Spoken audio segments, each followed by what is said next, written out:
Welcome to the 3 Live Podcast. You got me, M3, Bragg45, and we are talking about Transformers 1. Leave now if you don't want to hear any spoilers. But yes, we got the original gangbanger over here with M3, and we got the King of Lore down here, Bragg45. Bragg45 does the Transformers IDW comics. So if you've ever watched those, you know that. And we got people in chat tonight. Moto Viper 21, who is part of the podcast. We just got a little different crew tonight. Shout out to him in chat. DFS Infinity is here. What's up, bro?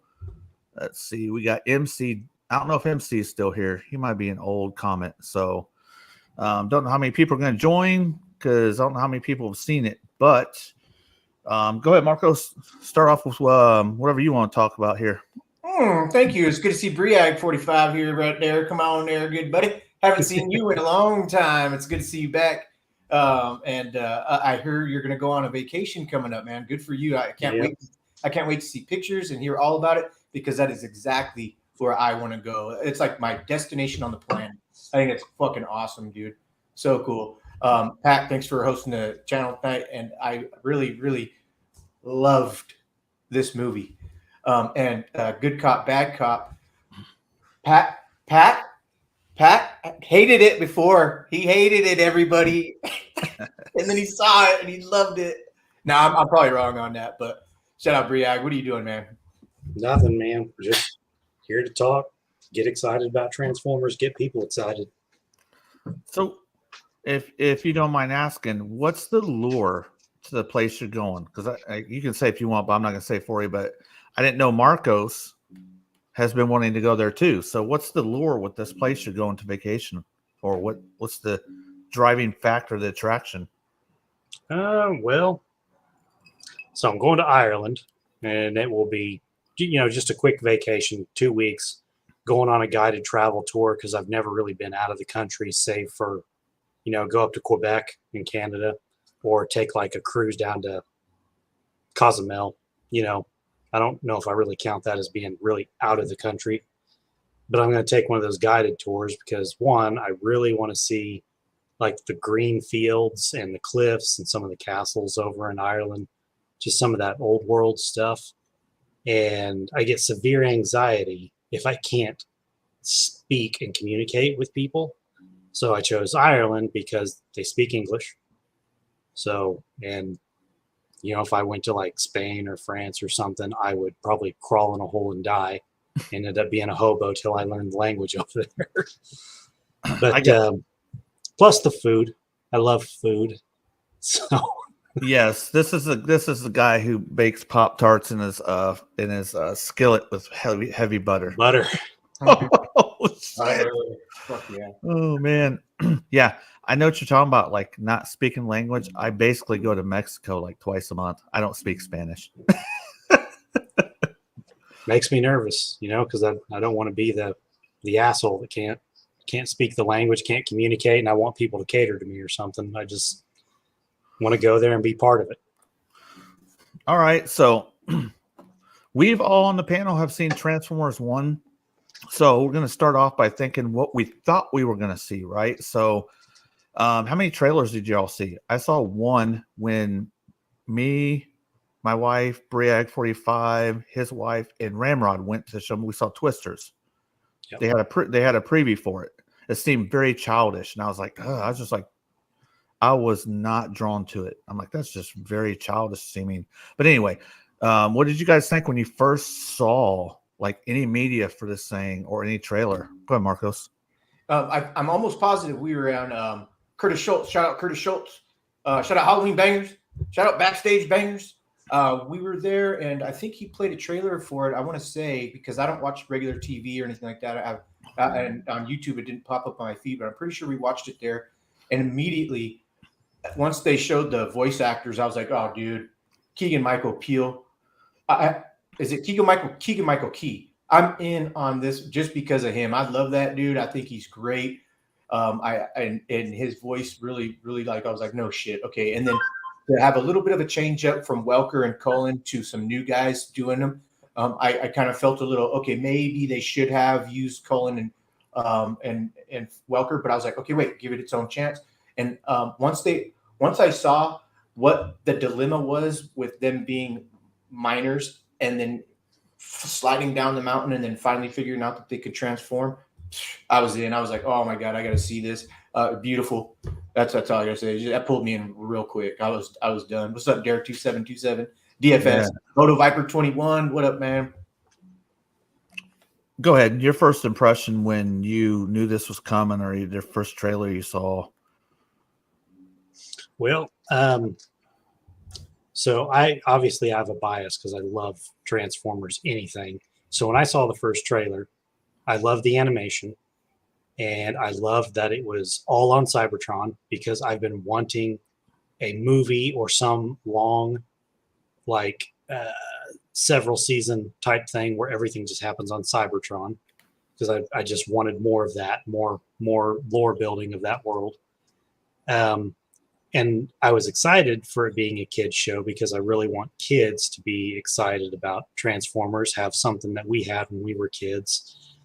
Even if it's different than what we had, it's their world, and I want them to have something that they get to grow up with and love.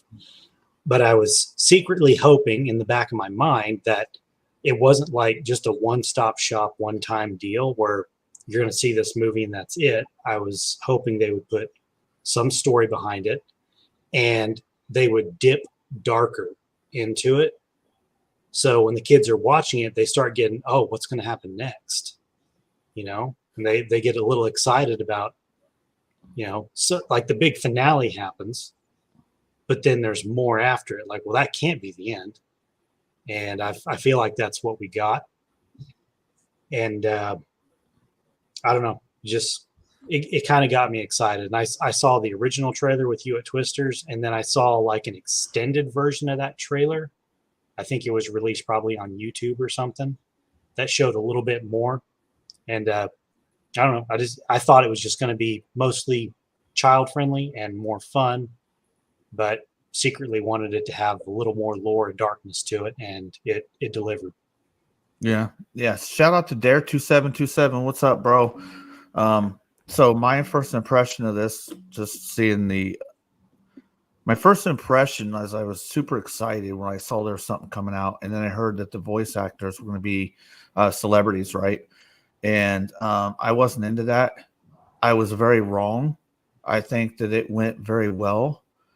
I do support a lot of the people who spent their life doing voice acting, but we all know they can't do it forever. And, maybe they need to try to find other people to take the flag, take the mantle up.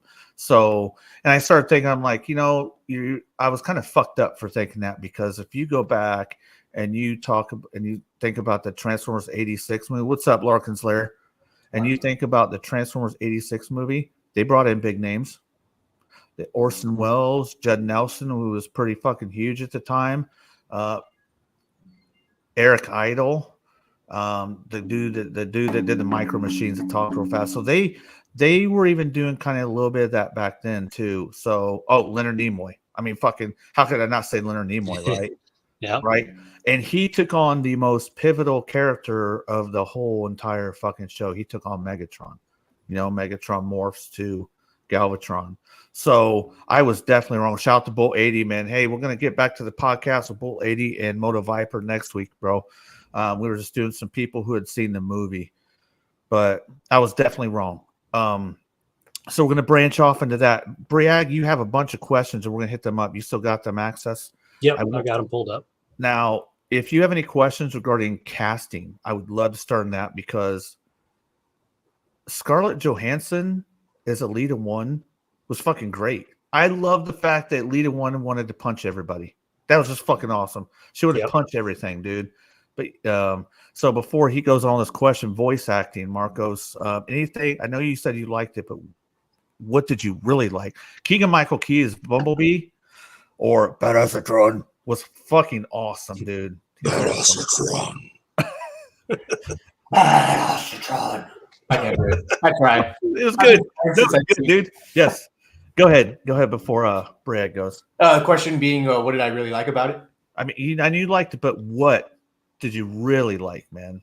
Well, there's the comic relief. It was great. I literally, I am not even lying. I smiled from the time it started all the way through. And I caught myself and I'm like, dude, you're smiling still. I smiled the whole way through. I could keep going and rant, but I like it the entirety as a new and perfect way to do what we were talking about, a mild slip off of IDW. And IDW was something that I gravitated to when you guys started bringing it up, and then Mastermind Creation started doing IDW. I bought the Megatron Origins IDW book, the real thick one. I read. I'm pretty sure I read the whole thing. It's all just comic book stuff, you know. Yeah. But anyway, that's what I really liked about it. The entirety of everything, the voice acting, and I'll bring it up again. Keegan Michael Key, man, that dude, he had B down, man. I just for a fact, and I love it. That was great. Alita 1, perfect. Their voices, as they got more adapted into their bigger bodies, changed with that. They didn't stay kids anymore. No, I'm going to say that. Kids, I'll call them kids. And then they got into this size. Now they're fucking at the end. Megatron, shit's fucking dope, dude. Good voice, dude. Good voice. Larkins Lair says Transformer 1 was a pleasant surprise for me. I wasn't expecting much, but I left the theater very pleased. I think this movie is so under the radar. I think a lot of people thought it wasn't going to be good. So I think once word gets out, and like you, I was very pleased. I was really surprised. But go ahead, Briag. What I liked most is how well everything fit together. The characters matched what I thought they should feel like. I know they're not the traditional voice actors that we thought they would be, but everything, like, it worked well.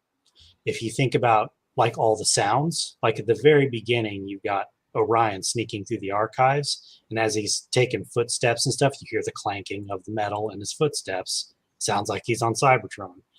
The music, was upbeat in some places, was ominous in other places. The comic relief was set right. Like, you didn't have like this serious thing going on and then B is just cutting up in the background or anything like that. And the story felt thought out to me. I know they only had an hour and 45 minutes to tell the story, so they hit all the main points to go from happy-go-lucky startup to finding out what's really going on to, oh snap, this is what's actually going on, to conclusion. The pace was on point. Pace was good. And I feel like if it was a 3-hour movie, I would have loved to hear even more details through it. But I feel like they fleshed just enough to get everyone interested in the story to expect what's going to happen next. They want to see what's happened next. I guess, what am I trying to say here? Everyone left the theater probably, excited for what might be coming, whether it be like a seasonal episode thing or a second movie. They could literally do anything with the way they did the story. And it's also I won't say it's a reboot, because they're not actually rebooting like G1 or anything like that. It's just, this is a new Transformers story. It's hit the ground running, and everybody that went and saw it, kids to our age to, if you're a 70-year-old man, has a brand new story to look forward to. Briag wants a Jack Snyder's cut for a 6-hour long one. I do. Lots of slow motion. I would love a director's cut that was longer, just to see some extra stuff. Oh yeah. DFS says, I skipped the trailers because I knew I would watch it. Hey, I don't do a lot of trailer watching because it can fucking ruin shit for you. They're going to try to mold your mind to what they think they want you to see. Like, I just don't fucking do trailers, man. Larkins Lair said he went to see it again. I've seen it once. I want to see it again. Marcos has seen it twice. Thursday and then yesterday, right? Wednesday when it first, DFS saw it Wednesday when it first came out in San Diego. I saw it Thursday when it first came out here, and we had we watched it in 3D. because that was the only one that was available. And then we watched it again last night with my family, and they loved it. Everybody loved it. My wife, Maisie, Autumn, Marky went and saw it twice with me. He's like, dude, I love it. It's fucking great. Awesome. So that's what I'm talking about. Like, Transformers has been one of the best brands to keep it going since they started it. They have made a success out of keeping every new generation up with that. So you had you and your son there, right? That's generational, that's a generational audience. So they've always done good with that. Make sure I get through chat here. DFS says B was a good character, and he was. I thought he was going to be stupid, right? Just from the trailer, but damn, it was good. And I'm a big fan of Keegan Michael Key, man. Good choice. Very good choice.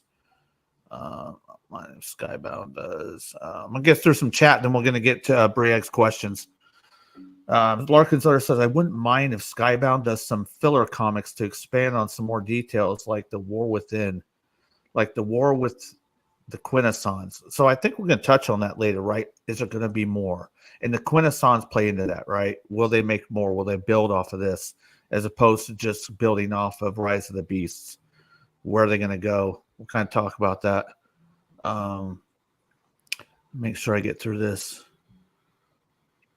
One of the screen was in 48. Yeah, lady, good job. He got one of the Transformers today from one. Okay. All right. So go ahead. Go ahead, Brad.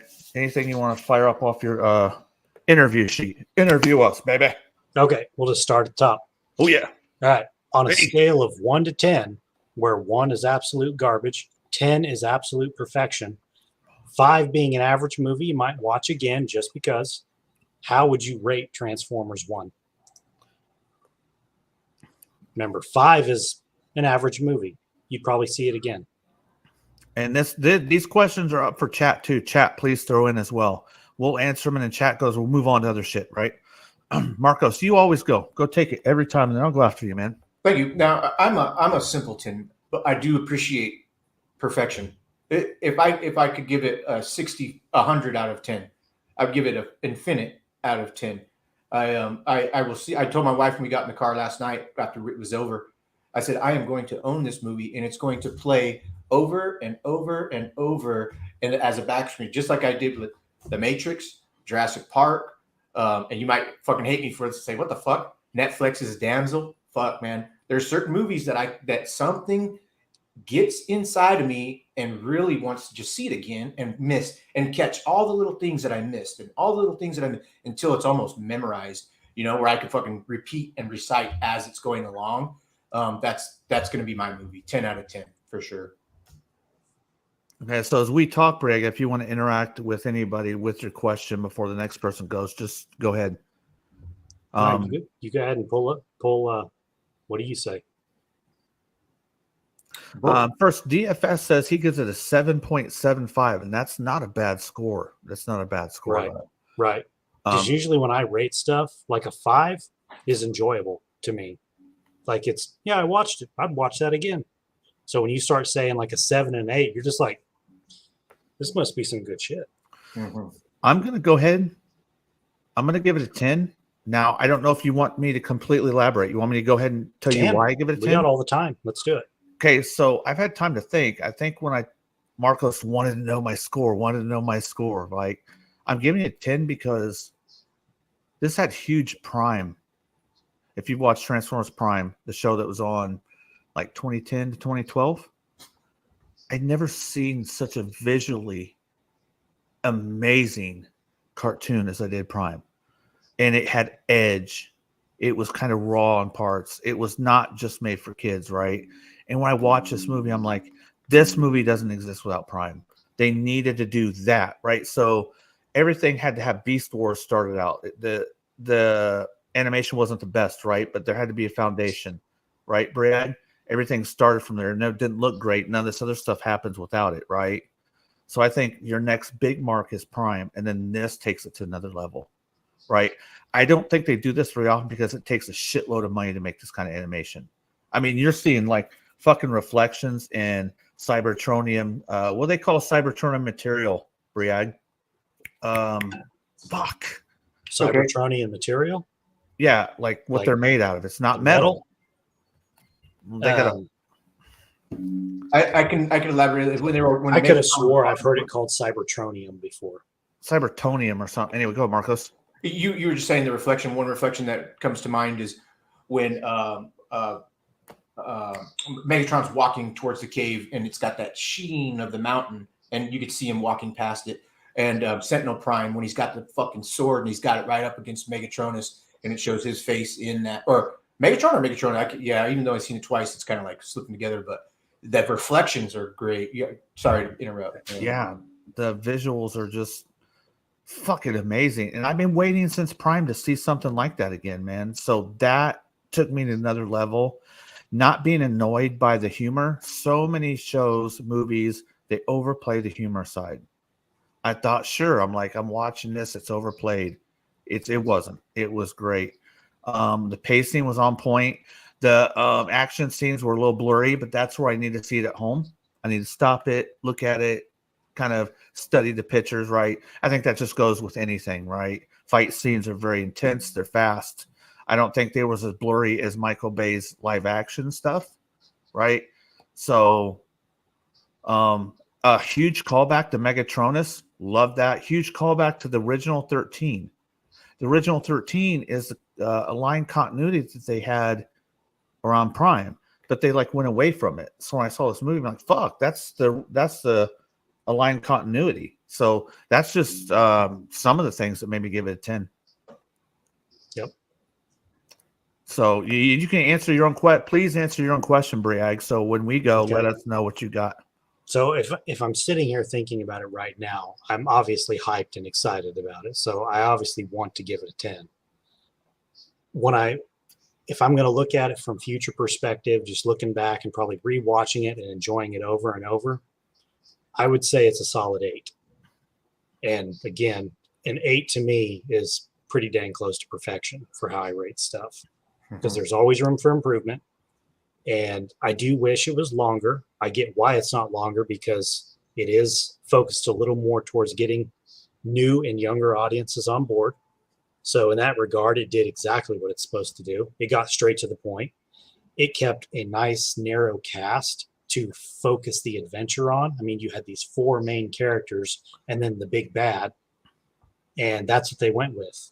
I would love to have seen more building and more lore into it, but obviously you just can't do that with, I mean, this was a theatrical release with almost no build-up besides trailers. So, yeah, I would say an 8. Okay. DFS says it was beautiful. Loved how the primary characters dirtied up during the adventure. That's a great detail. That's I think some people miss, but yes, they're fighting. They're going to get fucked up, dents, chunks. Just collateral damage. So, one little change about the 13 primes that you just mentioned. There was a little bit of a change up in that, where the aligned continuity, the 13th prime, is called the Arisen, or just the 13th prime, and it's Optimus Prime reincarnated from the 13th prime. Optimus was one of the 13, the 13th. He threw himself into the Well of All Sparks and was reborn as Optimus Prime so he could experience life in the future with the new bots. In this one, the 13th prime is Zeta Prime. So Optimus is not an original prime in this particular regard, same as how he was not one of the original primes like IDW Comics. Okay. Right. But yeah, if we're talking about the excitement that this generates for the property and the intellectual property, it's up there. And a lot of us went to see this theater. So I saw it on a Sunday. It was me and Ramrod went to see it, and it was just me and him, another person up there, and then a family, mom, dad, 3 children. That was all that was in there. And I thought, is that because it's a Sunday, right? It's our. Yep. You said was there a lot of people there Thursday? No, Marcos? both times there was 19 people in it the first time and about 30 people in it the second time. And Briag says there wasn't a lot of. Was like you had the theater to yourself then. Yeah, I went Monday night, and when the trailer started, 5 more people walked in. There was a total of 7 people. So I think Monday, it's right I think after it's a opening. slow roller. Do you have the numbers on it? I think I saw the first weekend was 30 some million. I I think it don't have the numbers. I think it had a budget of 70 some million, right? Yeah. So do you guys think it's going to be a slow roller due to Transformers kind of? I'm Mm, not saying Transformers I are in the think tank. I think due to the trend of previous Transformer movies, 2007 Transformers was great. And then when they had that writer's strike for Revenge of the Fallen and all the ones after that kind of hit lackluster, I think people's excitement level is down. I think word of mouth is probably going to bring those numbers up second and third weekend. That's think. that's That's what an I'm opinion. thinking, right? Because I know a lot of Transformer collectors and a lot of people liked it. And if you impress us, right, you did some work. You did some Yep. good work. But Steven Spielberg, I didn't know he was going to be part of it. And I just love a lot of the stuff he does. Yep. So, One more detail about the 13 primes. Megatronus is generally the betrayer and ends up being the fallen in both the IDW and line continuity. aligned continuity. Additional details for IDW. That's neither here nor there. How they tell it is Megatronus was the fallen, but it doesn't actually play out like that. In this one, Sentinel Prime is not a prime, and he steals the transformation cog of Megatronus. And later we kind of get this play out where D16 dubs himself Megatron, but then turns his back on Orion Pax, and you kind of see he becomes the fallen in a way.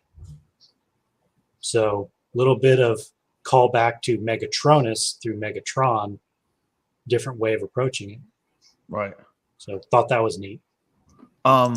Before we get to your next question, basically what this is we're going to talk about the movie. Brig has a lot of things. He's basically interviewing us in the chat about the movie. Marcos, you had something you wanted to bring up? Yeah, it was with blah blah blah. I had forgotten, but it was something simple. It wasn't anything big, but It was the MMC toy. Was that it? oh yeah, when we talk about but that no, it wasn't that. It was I forgot. It's okay. Okay. Yeah. But I'm rolling good. I'm loving the talk. Yeah. Okay. Continue on. You got more. Okay. Visually, do you feel the animation heightened or hindered the experience versus something like the Michael Bay 2007 movie or the 1986 animated movie? Marcos? Did you see the trailer for the Wild Robot? Okay, in our movie theaters, it came out. It's a Disney Pixar movie. I think Pixar. Yes.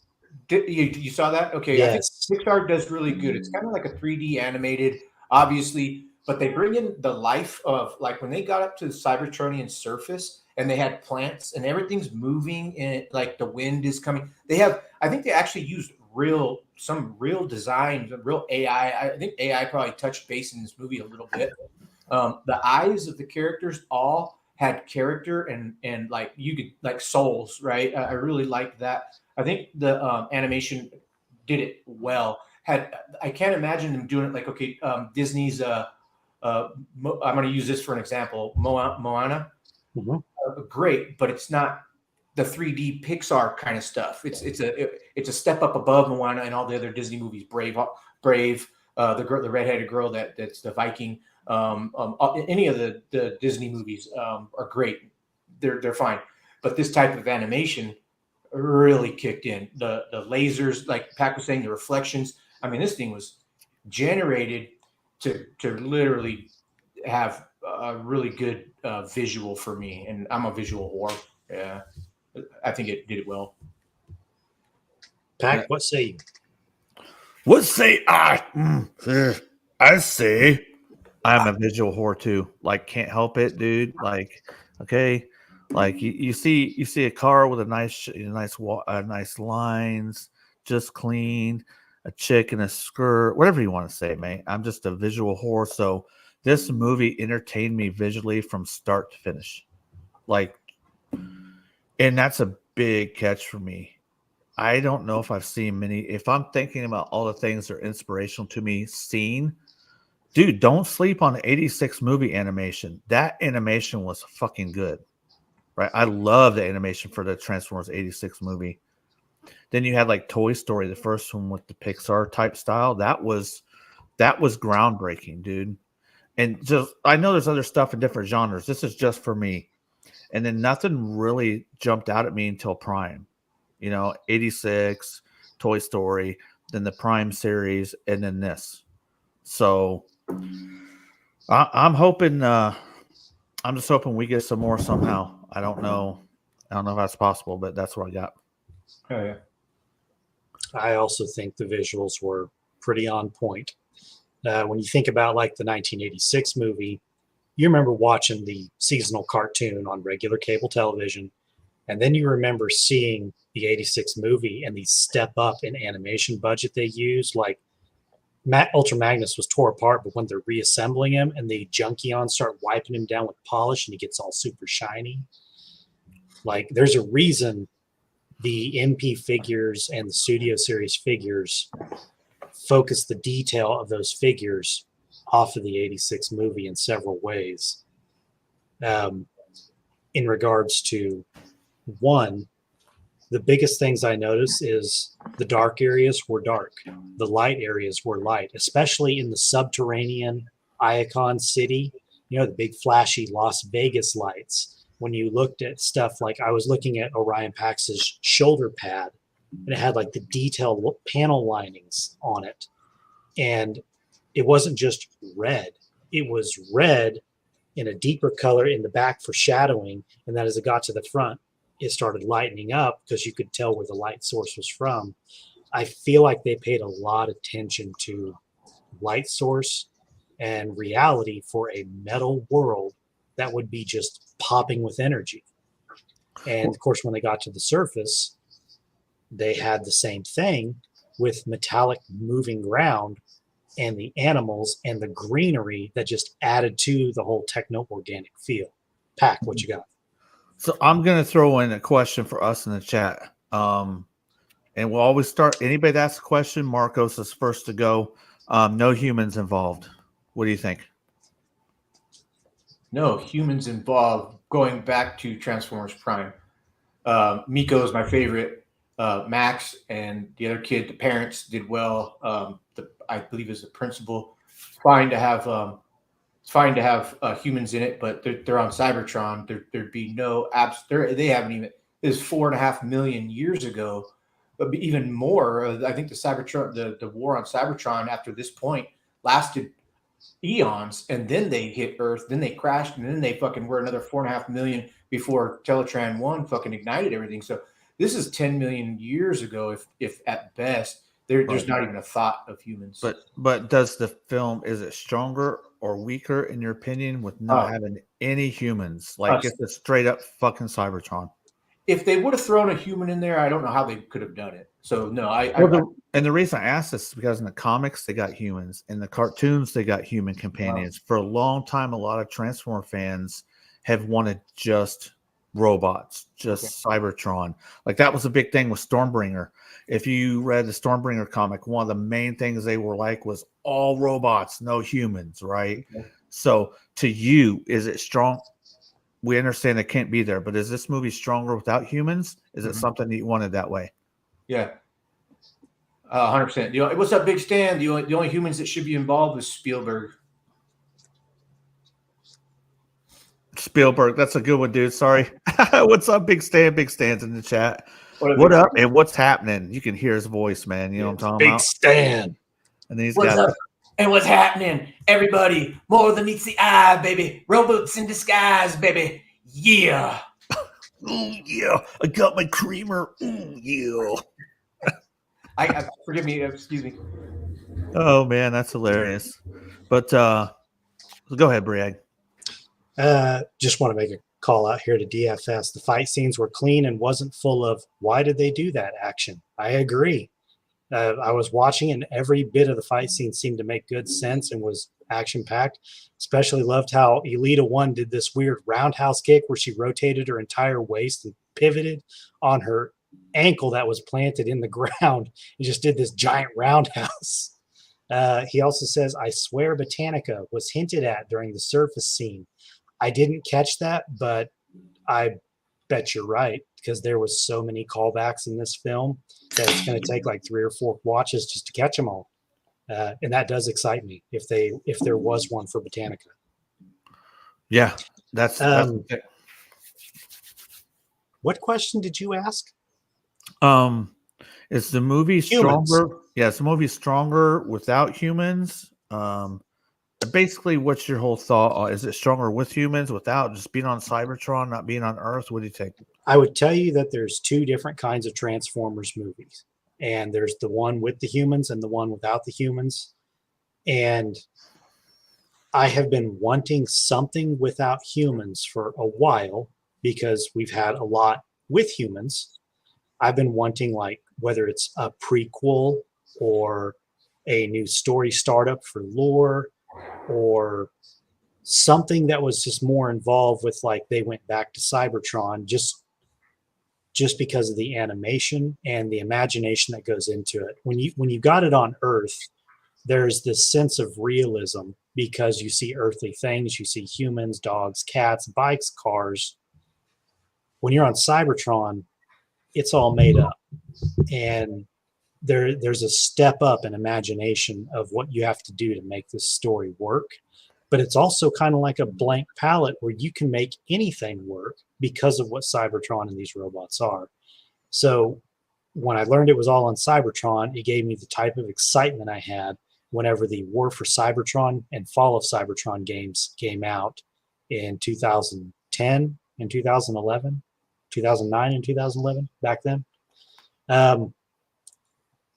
I would tell you, in this particular instance, because of how this was done, how it's a new start with new lore, and it was kind of geared a little bit more towards fun in the beginning, I would say having it on Cybertron with no earthly elements or humans helped it. One thing that I was super fucking geeked on was being able to see Cybertron. We see it in so many instances where it's fucking destroyed.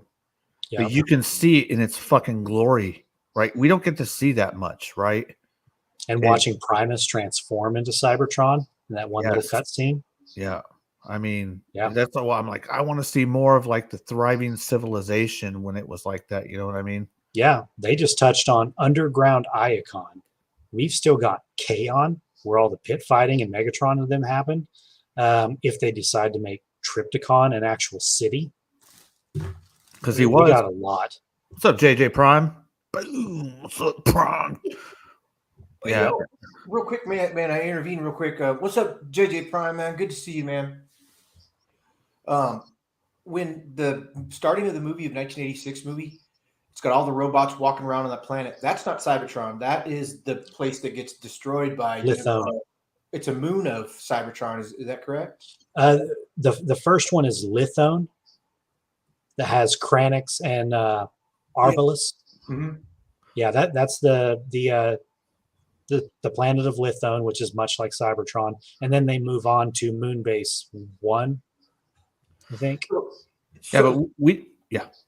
Getting at, like, when you see the interaction of all the robots fucking walking around on Cybertron in the movie 1, and it brought me immediately back to excuse me, just before there's that the scientists are doing a thing and everything starts shaking, all the glass breaks. But before that, all the kids, there's a little kid running around, fucking there's shit fucking happening, and because they're people. And when I was thinking, when my wife was sitting next to me when she was watching the beginning scenes of Cybertron, if she would have no clue, nothing to have anything to say, oh, that's like this or that's like that. She wasn't a toy kid when she was a kid. And anyway, that brought me to that point, and I was just like, oh, that's fucking crazy that they actually did that. And it's fucking great. That was great. That's all I had to say was that. So the show even kind of appeals to people who have never seen any of this shit. Mm-hmm. Like when they went on the surface, right? And you saw the freaking, I don't know what they are, but they resemble deer, right? Mm-hmm. Yep. I was like, oh, fucking organic. They weren't organic though. So the plants didn't look, I can't remember the material that Cybertron is made of, but anyway, we're going to call it metal. It's fucking wrong. It's technically wrong, but metal. The plants look fucking, I'll call them organic, but I guess plants aren't organic, right? I would say that those deer do transform. That everything on Cybertron is born with a cog. I have to be accurate about that because how else? Even the mountains when they're on the train coming out, and the fucking mountains are just fucking transforming and forming and forming, and then it ends up fucking just their demise, and it makes them Yeah. red. I think that planet's alive. Yeah. I think in G1, the cartoon, I think to get organic material, they had to go below the surface, like way below the surface, if I do remember correctly. So to see like some of that on the surface, I'm like, that's an interesting take. Two different things here. Apparently, they're made of transformium. Thank you. Or they're apparently also made of something called durabilium. Yes. I remember the whole thing about transformium, but not durabilium, but I'd have to do more research on that. Yeah. Yeah. So don't let me forget. I want to talk about where are they heading with this, right? That's where I want to go. And the quintessons play into my question with that. But go ahead, Briag, Marcos, you guys got any questions, any topics? Just fire them off, man. Okay. So next question. Soundtrack. Do you feel the soundtrack was chosen well and used to create excitement or serious tones at the right moments? The music, in my opinion, I honestly, I can hear pretty well. And I didn't even, it's like when you see that picture of that fine ass chick and there's something else over here, you just stare at the fine ass chick and then you see it and a day later and you're like, I didn't even notice that. Shout out Sam Newsman. He sent me something. It's exactly that. And I texted him today. I was like, I never even saw Panther right there. He laughed, haha. But so I didn't hear, the only music I did hear was when B's in with his fucking knives and he comes into the fucking broadcast station, starts going ta-ta-ta, and it's fucking playing that Skrillex music from motherfucking. They did a skit, him and fucking, oh my God, I was like, yes, where they both listen to fucking, yeah, have you seen that skit where they're listening to Skrillex and they just go crazy and fucking throw shit out the window and shit? I haven't. Yeah. And so I think Key brought some of his own little Tron and shit, got brought up. Yeah. I think he was able to say, hey, can I do this? Can I do that? Substitute teacher shit, man. That's great. Yeah. Hashtag AATron and Badassatron. I love it. Badassatron. I love how he stressed so hard when he said that his head started shaking. Badassatron. He probably got a boner, dude. Badassatron. I got to work on that in the mirror. Oh, dude. It's pretty good, dude. Like, yeah, they took beat at another level, man. Yeah, got that crazy Macho Man Randy Savage eyes going when he does it. And also, again, they always resort to making B not have a voice, right? They always fuck with that. So I know that made me so happy. Yes. But did you notice they called back to it when Megatron choked the crap out of Starscream and damaged his voice? Oh shit! Yeah, his voice was different. It was normal Steve Buscemi voice, and then Megatron choked the crap out of him, and then it became they added a metal overtone to it, so it sounded echoey. It sounded more like Starscream, actually. So, like, that's Megatron's thing. He likes to choke motherfuckers because we know B gets his fucking shit choked later, right? Yep. If this falls in the continuity, I don't know if we're gonna have time, but I would love to talk about continuity and is this accurate where they go. But I am 100. I'm gonna answer your question quickly because I say the exact thing Marco says. I couldn't tell you fucking almost any of the fucking soundtrack. Like, just so locked in. The sound seemed perfect because if they weren't, it would have stood out to me. But yeah, the whole do you see the naked woman or do you see the plant? So exactly what he said. Actually, now that please forgive me. Now that I remember, the intro song and the outro song are the two songs that I remember, and I have an upbeat New York vibe to them and shit. I forget R&B, not R&B, but 4 years later kind of shit. And it was good. But anything in between, I don't remember if there was I didn't. Yeah. Oh, weird. That's hella weird. I agree. Soundtrack was pretty on point. You didn't notice any flaws, and the sound effects and everything matched up. Right. Next question. I like that they weren't trying to, like, we all know the 86 movie has the badass fucking soundtrack, right? It just changed things, right? I like that they didn't try to go any of that way. This, even though it's got a lot of overtones that you're going to talk about, I'm sure coming up, it still didn't seem like it just copied shit. Hey, Briac, thank you for having. You love Transformers, man. You got good questions. It's all relative. I mean, like, you know, like, that's so cool that you took the time to write the questions down, man. Shout out. Well, to be truthful, I didn't know if I was going to get to be part of this. So, because work is just chaotic right now. So I figured I'd write you guys a bunch of questions so I could be involved a little bit. Oh, yeah. Voice acting. Do you feel the voice acting actually fit the characters and properly portrayed their emotions and character?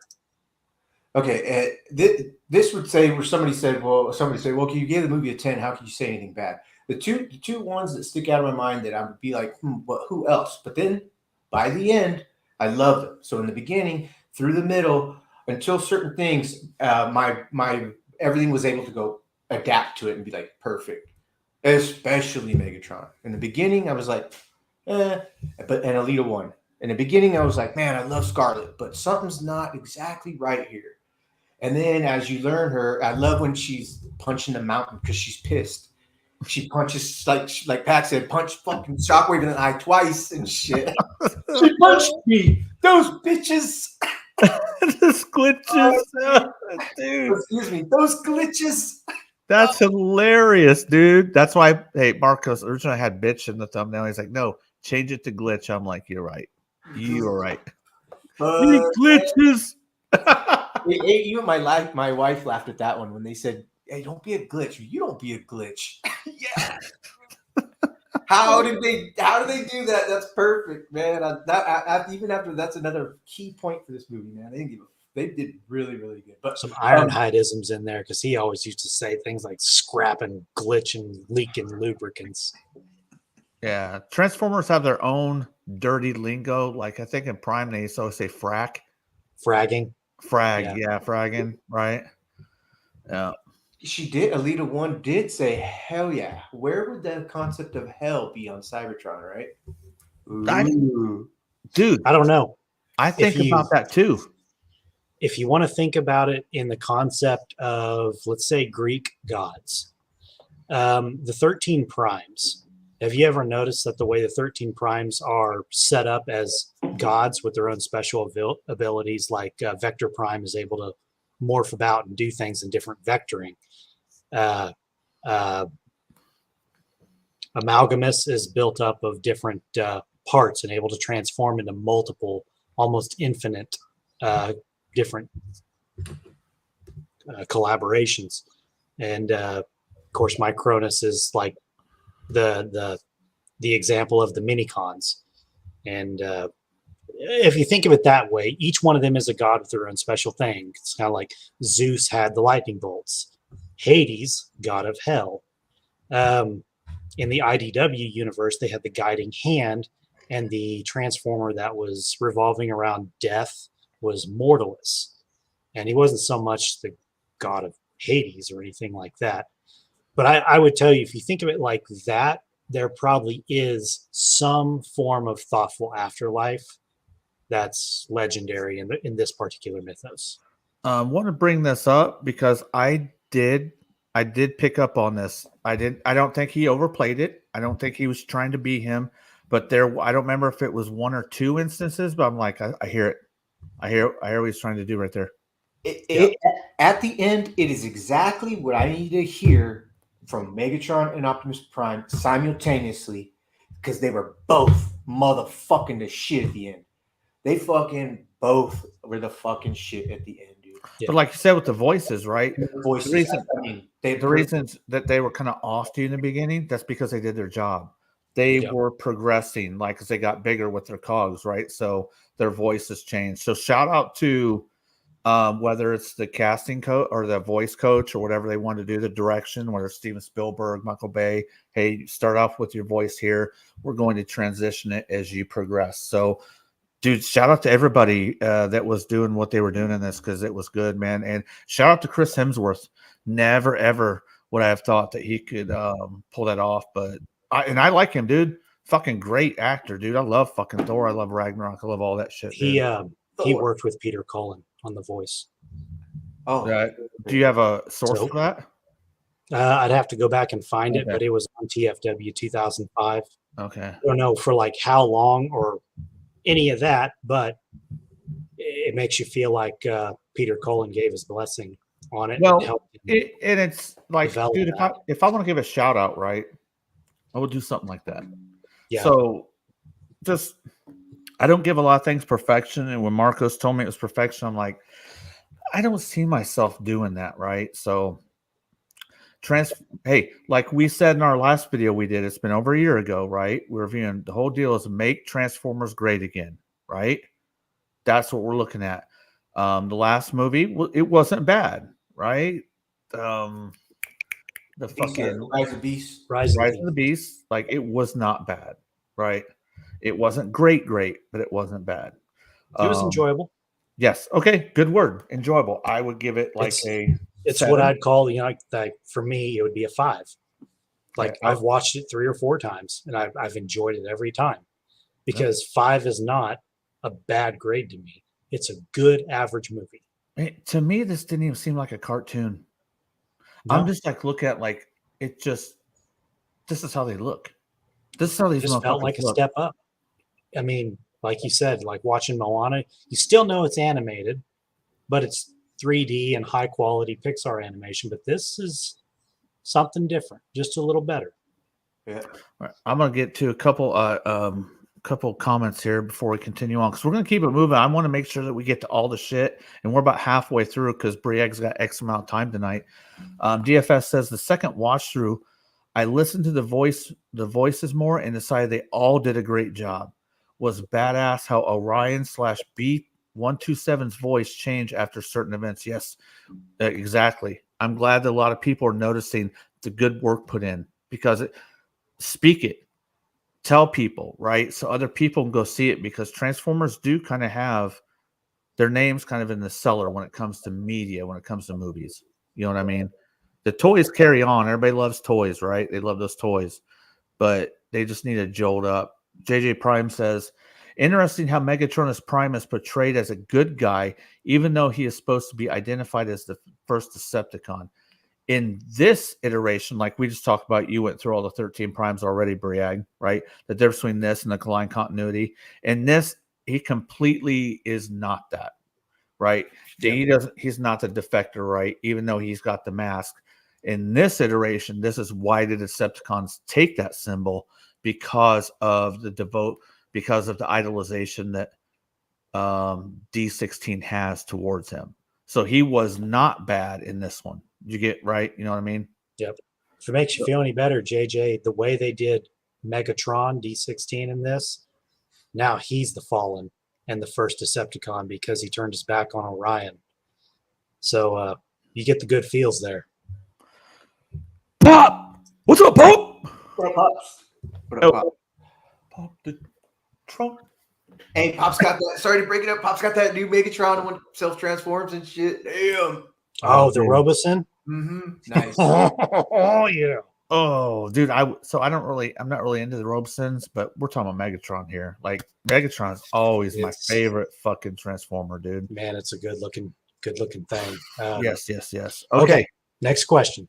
I'm gonna hear it and then I'm gonna take a piss. I can listen to Marcos talk while I'm over there. Okay. Characters.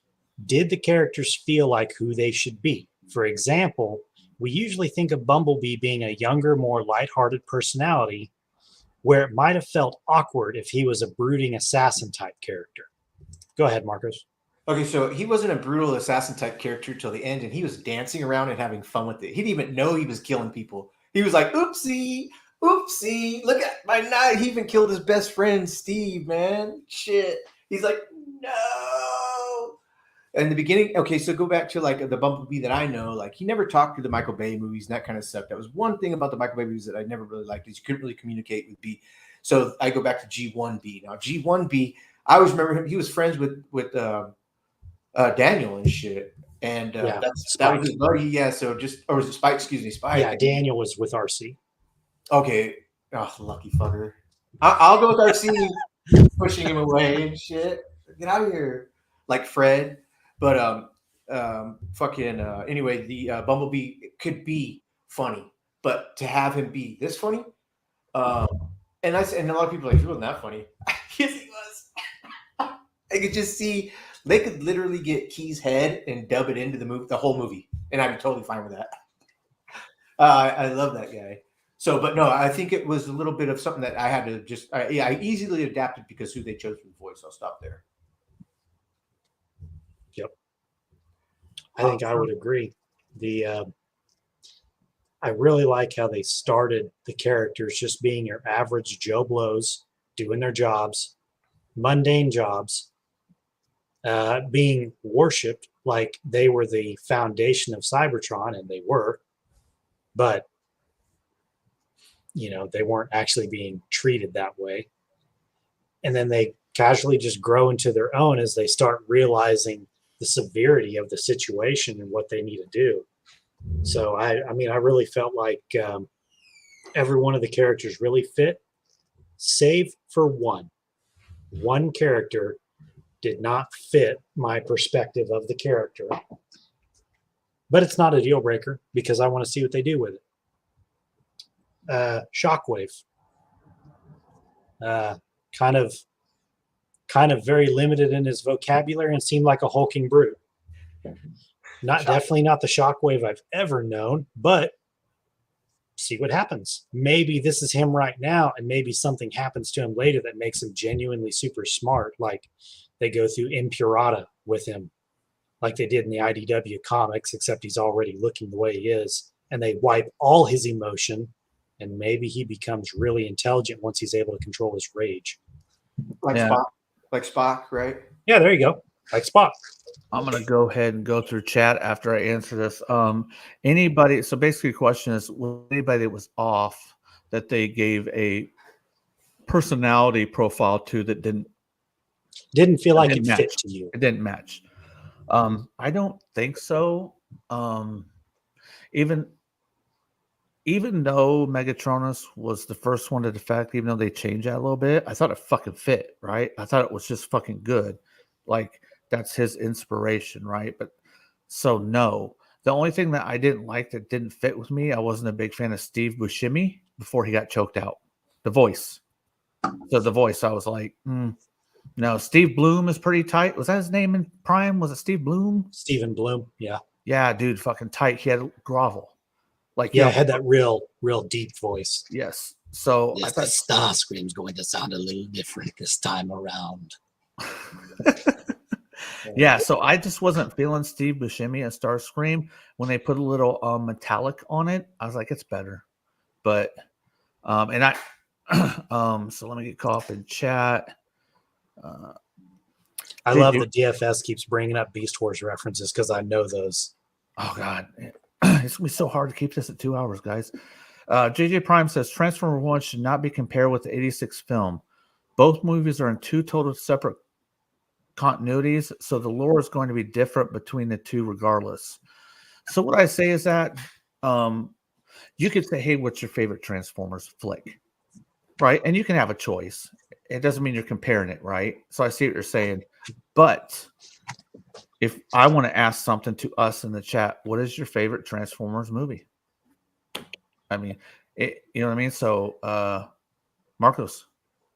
Oh, I was just going to say to JJ, yeah, and not that you were implying anything. I'm just reading them. Oh, yeah, I never do a comparison with any of the movies at all. Any of the franchises, any of the toys, any of the lore, the comic book lore, the movie lore, the Bay lore. Doesn't matter. I choose everything as each thing individually, and I go with that as well. That's all I'm saying. Yeah, there, JJ. Hell yeah, bro. I have a vote. My wife is in the background. She's like, 07. 07's my favorite. She loves 07. Go ahead. Yeah, that's it. Yeah, go ahead. Sorry. What's your favorite Transformers movie? Mine? Greg? Yeah. I mean, I've always been partial to the 86 movie because, I was like 2 years old watching Prime die in the theaters, crying my eyes out. So kind of hits hard. But, God, it's so hard because I love everything Transformers. I mean, I even watched like the Netflix weird ones, the Combiner Wars, stuff like that. and I still enjoy them. I mean, they may not be the best, but I still like watching them just because it adds to the universe A that I Transformers, so desperately love. a Transformers fan can find a tidbit in anything, right? Yeah. That's basically what you're saying. You could say I'm an apologist for Transformers, even when in other people's eyes it's probably bad media, and I'm an apologist for it. Right. Real quick, DFS, a kid cried when Alpha Trion died with good reason. Oh shit, he said Good that. reason. Oh, And you got Morpheus voicing Alpha Trion, Lawrence Fishburne, by the way. dude. and it mattered in that point because he's trying to teach them the truth, not the lie, and the red pill, the blue pill. Fuck Yeah. Dude, could we talk about when he? So we didn't know what he transformed into. Well, at least I didn't. I didn't watch any trailers. I didn't read anything. Dude, when he transformed, I was like, "That's fucking awesome." Yeah, That the fucking form unicorn was lion kick-ass. thing. Yeah, dude. Yeah. I was like, it's a shame we see him and he's dead already. Fuck. So that's kind of a neat callback to IDW, because when they got to the whole Combiner Wars Titan Masters thing, Alpha Trion turned into a unicorn lion at that point. He was a dune buggy race car type thing before that. My favorite Transformers movie, it is 86 right now, right? Even though I do think 86 has flaws with the second half of the movie. We talked about that. Tons. It came in so fucking hard that the rest of the movie, the second half of the movie, couldn't live up to it. Like, it was just bam, bam, bam, fuckers dying, fast paced. And then we're like, on a fucking junkie. And I'm like, a lot of times I'll fall asleep. It's still my favorite, but how many more times I watch this in the test of time, will this come in? I don't know. Yep. But it's so I like 86, I like 07, and I love the fuck out of this shit. So Christy, I'm 87 all day long too. My favorite Transformer on the planet as we 07? Yeah, as we speak, my favorite Transformer is fucking Blackout, coming down for the first time in the movie theater, not having seen any trailer and sat down and watched it. She said, dope. Dude, it's bad. She's like, if we're watching the movie and the beginning when they do the Paramount with the stars and it goes, she's like, if I'm talking, she's like, shh, shh. I want to hear it. Dude, whenever Blackout's flying in and you can see his pilot and it does the little wipe thing so you know it's not real, you know shit's about to go down. So there's iconic times. Let's talk about iconic times. We got to get back to his questions. You have super iconic times. The 86 movie, the 07 movie, and this. They all took place in times where the brand was kind of, if you remember in 86, they had the stuff and it was kind of sliding downward, right? They started making their own toys and killing off the old ones. It was a pivotal moment for Transformers. 07 was pivotal too because you just went through the AEC continuity, right? Mm-hmm. So was it going to direct continue? 07 kept it continue with a new audience. This is that same pivotal fucking moment, in my opinion. Oh yeah. I do want to say this because I noticed it right the fuck away. One of my favorite toys of all time. If you hear me talk about, I never say. A lot of times I won't say Decepticons. I'll say Destrons because that's what they are in Japan. I love Japanese Transformers. I love the writing on the box. To me, it's awesome. And to call out D16 was fucking perfect because that's what he's designated on in Takara on the original Megatron. Yeah. I will get caught up in chat here a little bit. Oh, I'm fucking behind, guys. Let me get caught up in a little bit, dude, before you go to the next question. Big Stan says, that's what's up, Pop, that Robeson Megatron. JJ Pierre says, right now, my favorite film. Hold on. I've had liquor tonight, so I'm going to concentrate a little bit more on my fucking reading skills. My bad. Right now, my favorite Transformers film in general is Transformers 1. Best film I've ever watched. Most fun I've had in the theaters. I am going to tell you, 1 could surpass 86. The more I watch it, how will I feel? What will the impressions be? I could be very well right along with that, JJ. Make sure I don't miss anything else. DFS says, hold on, DFS Infinity. I think I think they put Shockwave in the shadows because there is some sort of backstory we don't know about. Like whatever that word says. Tripredacus. Thank you, sir. Tripredacus is a combiner Predacon in the Beast Wars that's made up of the Tripredacus Council. The Tripredacus Council being C-Clamp, Cicadacon, and I can't remember. But the original forms of Cicadacon and C-Clamp are, and Ramhorn. Cicadacon and C-Clamp, one of them is apparently G1 Soundwave and one of them is G1 Shockwave before they get reformatted into these beast forms for the future. Pop the Trunk Toy says, I watched 86 so much my VHS was worn out. And shout out Glitch. What's up, Glitches? Dude, shout out to everybody who had and watched the VHS 86. That was one of the things in storage, right? I had that motherfucker, right? And then it went to the DVD with the special collector's edition. I still have that. Then the 20th. But yeah, we feel you, bro. We feel you on the Earthrise. JJ Prime says D16 is also an Easter egg on the Earthrise Megatron figure. Bro, I'm going to categorize that as Earthrise is very low on my totem pole. I hear you, but the true call out there is the fucking original, baby. Let's see. All right, go ahead. Keep them firing, baby. Next question. Do you feel like this movie had content that was enjoyable for most audiences, like kids through G1 fans? And these questions are not just for us; they're all for chat. So you guys keep firing them fuckers off, bro. We'll repeat maybe the last, or go ahead, please repeat it one more time. Do you feel like this movie had content that was enjoyable for most audiences, such as kids through G1 fans? Yes. Okay, so the first time I sat down, and the first time I went, family sat down with a little son about the size of maybe 4 years old, 5 years old. And during the movie, he laughed, he got up, sat down, punched his dad. As he should. Yeah, was like very excited. The next night we went, I saw a little girl do the same exact thing. 4 years old, same fucking thing. I mean, the family sat right here for whatever. Then I told my coworker at work, Nicholas, who has a 4-year-old son, I was like, "Hey, if you guys are bored this week, if you guys are bored, check out this movie." He's like, "What?" And he gets it. He's been over here. He's seen my collection, and he's like, "Okay." So he went and saw it. He's like, next day, he's like, "Dude, my fucking son loved it. He was like happy. He was fucking like dancing. He fucking blah, blah, blah." I'm like, "That's cool, dude. That's what's up." Brought in the new generation that's going to purchase our shit when we are about to sell it all in about 25 years. Yep. Keep them coming. But they did well enough to hold the attention of both, or we're just all 4-year-olds in our head. We're that pleased. Everybody else would be like, "I don't know. I saw the movie. What do you got? It's a cartoon. You're 50, you're watching a cartoon. I don't care. Love it." Well, I don't think you're wrong, and I think his comments on your question sew it up. I mean, what better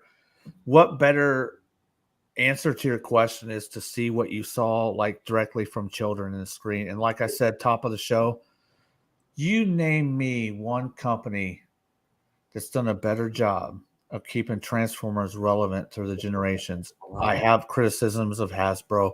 I have criticism of Ink Company. I have criticisms of like Lenny with G.I. Joe. But when it comes to Transformers, Hasbro and the team that runs the media, they have done a great job of keeping it relevant. It's never fucking stopped. And that deserves a huge fucking shout out. It does. What other fucking brands besides fucking Monopoly, Hot Wheels, I'll tell you, Barbie. Yeah, Barbie. When you're in those names as Barbie, Hot Wheels, fucking Monopoly, right? To keep continuing, you've done some shit, bro.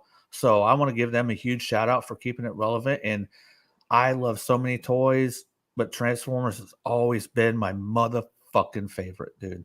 Always, dude. Badass fucking robots. How the fuck can you not like that shit, dude?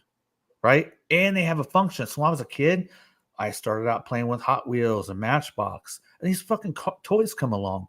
They were die-cast vehicles that fucking flipped into a robot. Dude, you're talking about the perfect morph for a toy, dude. Like Optimus Prime was like the perfect toy. I love Semi, and then he transformed into a robot, and then it was a fucking playset too. Opened him up, right? That is the best toy that's ever been made, in my opinion, because it does 3 different toys well. So that's my shout out, Hasbro. I critical of some of the other brands, but you guys fucking kill it when it comes to Transformers.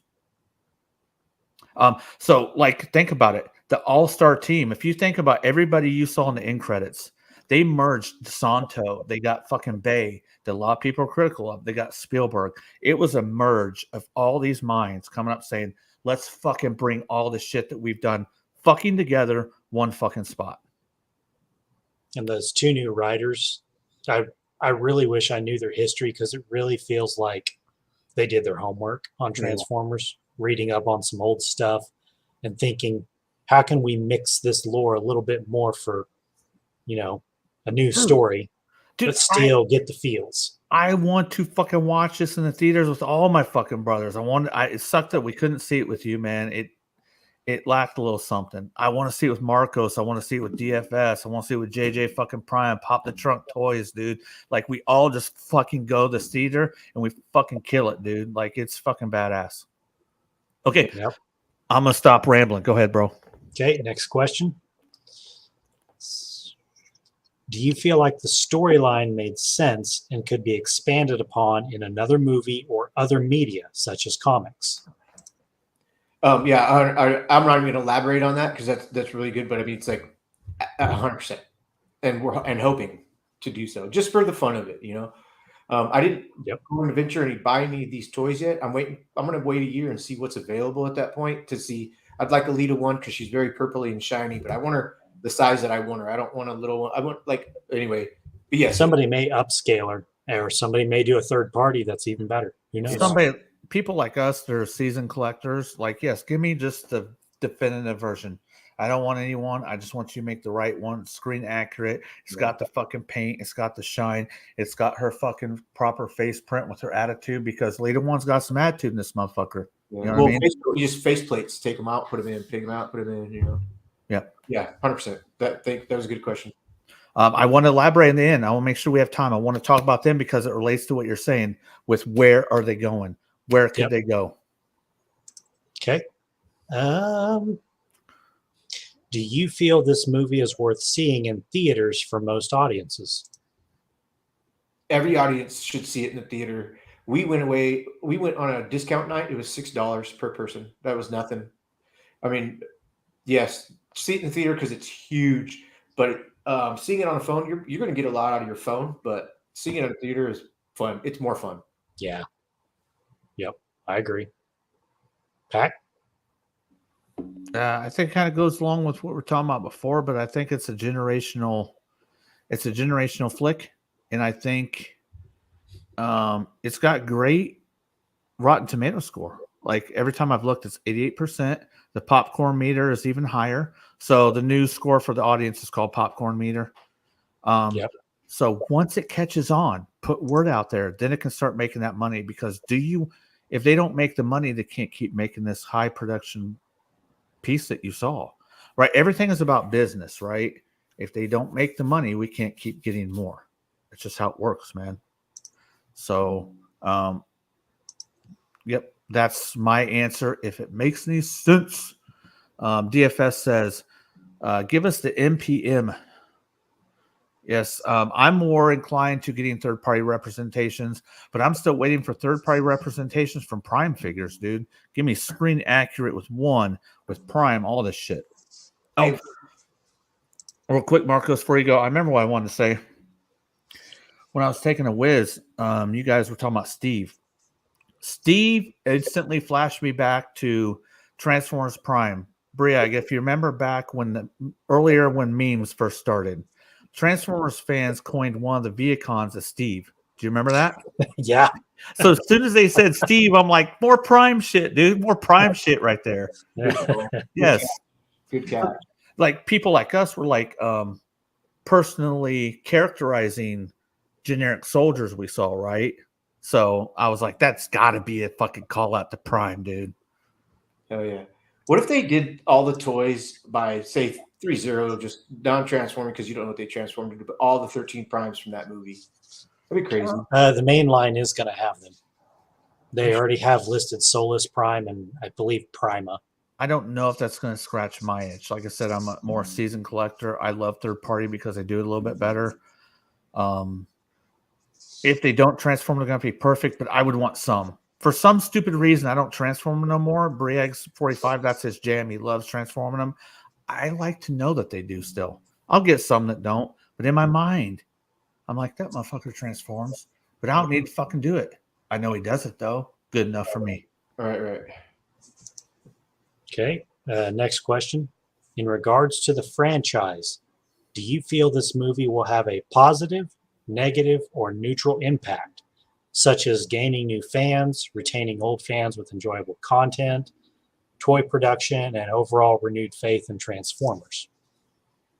Yeah, 100%. I think they're just going to run with it. I hope they run with it. That's kind of like, yeah. I hope they run with it. I think it was very positive. It was positive to everybody who I've talked to. I haven't heard one person talk shit on it yet. I think I saw something on the. I think I saw something today, and I was going to even open it up. And I'm like, I'm not even gonna. You're dumb, dude. You're dumb. You have no sense of fucking anything if you don't like this movie, in my opinion. Yeah. In my opinion, so I didn't even bother to look. But very positive, I think. 99% of the people.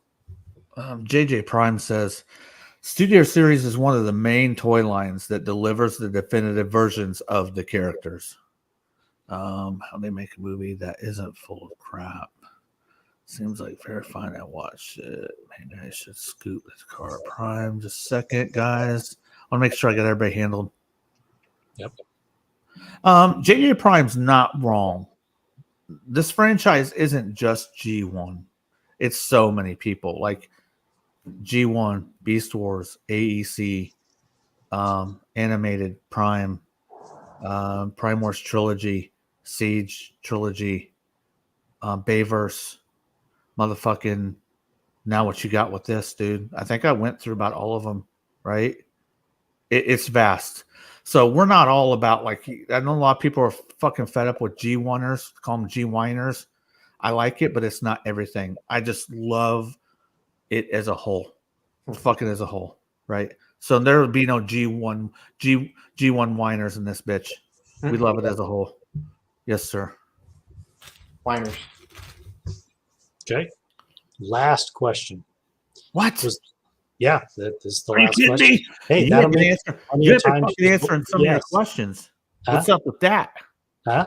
You have been answering some of your questions. What's up with that? Mostly because I agree. Yeah, he But, knows. He said he. Yeah, he's. I mean, I'm basically saying I fully agree. But I mean, for me, for the last question, I feel like overall, the majority, it is going to be a positive influence. It's one of those Transformers shows that made me feel really good about how they started it, where they did with the lore, how they progressed the movie, and the interest it generated in myself, and obviously you guys, and your kids. It just makes me think that when I had texted Pac, I told him it's the same feeling I got when I got excited for when Beast Wars started showing G1 connections. Whenever we watched Transformers Prime and it got serious talking about the 13 primes, now it linked back to the Fall of Cybertron and War for Cybertron games. When those two games came out, it was great for me. Animated was awesome for me. And there was stuff in between there that I didn't even catch. Like I wasn't big on the Armada series or the Robots in Disguise series, or the big one that I told Pac. For me, Megatron Origin and IDW is what made me buy comic books. And read them. We have to have a segment that's dedicated to IDW in this fucking show because IDW's influence. Like anybody that watches us knows we do the comics. We have to fucking talk about that. Yeah, so continue on with your question for us. Your last one. So the last question. Was there a single moment in the movie that wowed you or made you feel like this was definitely a great Transformers experience, such as a movie scene that completely sold it for you? Yeah, shout out Prime Dadcast and Toys. What's up, man? He said Tron. Hey, Hey, hold on before you answer that question. Hold on, friends. Remember Marcos for the show? We were talking about how some people won't respond to your messages, so you got the proverbial "fuck you" no response Yes, text, yes. right? Oh, that was DFS. No, that's Prime Diecast. Prime The perver- Diecast. Fuck you, Prime Diecast. Fuck you, Prime Diecast. Fuck you. You ain't Fuck getting a you, shout out from DFS. me. Anyway, go ahead. Yes, if you remember the question, Marcos. I do.